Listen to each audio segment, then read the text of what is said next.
Hello everyone, welcome to my another blog. আজকে একটু বাইরে যাব, সব ভাবিদের মিলে একটা গেট টুগেদার আছে মিতু ভাবিদের বাসায়। ফার্স্টে আমি তানিশাকে স্কুল থেকে পিক করে নিয়ে দেন ওখানে যাব। তো এর জন্য সব কিছু রেডি করে নিলাম। কী কী পরবো, ওয়াচ এবং পারফিউম দুটাই আমার অনেক ফেভারিট। এই ড্রেসটা আমি নিজে ডিজাইন করে টেলার্স থেকে বানিয়েছি। যারা আমাকে পার্সোনালি চিনে তারা জানে যে আমি নিজে ডিজাইন করে ড্রেস পরতে বেশি কমফোর্টেবল। আমার ভালো লাগে এটা রেডিমেড ড্রেসের থেকে। তো রেডি হয়ে গেলাম। এখন আমি তানিশাকে স্কুল থেকে পিক করে দেন ওখানে যাব। তো যেতে যেতে একটু রাস্তার ভিডিও করছিলাম। চলে আসলাম স্বপ্ননগরে, ভাবির বাসা স্বপ্ননগরে। স্বপ্ননগরটা অনেক সুন্দর একটা জায়গা। এটা সাগুপ্তায়, মানে বিশেষ করে বাচ্চাদের জন্য অনেক সুন্দর একটা প্লেস।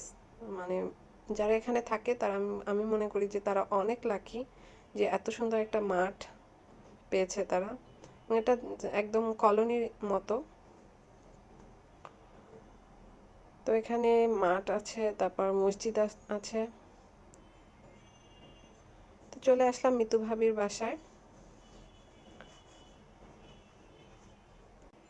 আমি তানিশা এবং অভ্রকে নিয়ে এসেছি, ওর বাকি ফ্রেন্ডরা কোচিংয়ে গিয়েছে।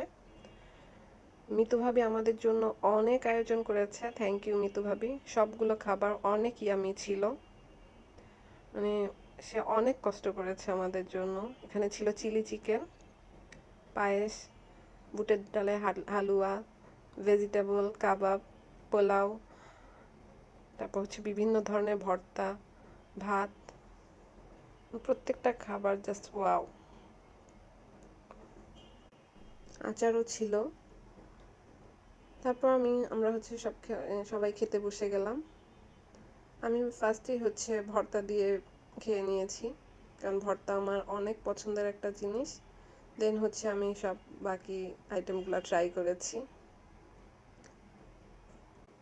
এরপর আমরা খাওয়া দাওয়া করে বিকালে একটু ঘুরতে বের হয়ে গেলাম। তানিশা এবং অভ্র খুবই এনজয় করেছে। আমরা মাঝে মাঝে আসি এখানে, কারণ ঢাকার মধ্যে এত সুন্দর পরিবেশটা আসলে তো পাওয়া অনেক ডিফিকাল্ট। তো যাই হোক, ওরা একটু এনজয় করলো।